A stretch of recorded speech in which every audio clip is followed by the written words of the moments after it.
Patay ka, boy! Para sa Pilipinas, yawa ka mo!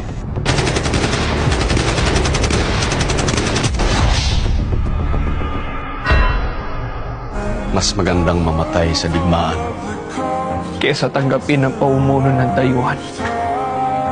kung panaginip lamang ang umasa sa paglunad. Managinip tayo hanggang sa kamatayan. Hindi magtatagal para sa pag-ibig sa inang bayan. Waring dalang isang lihim na mensahe.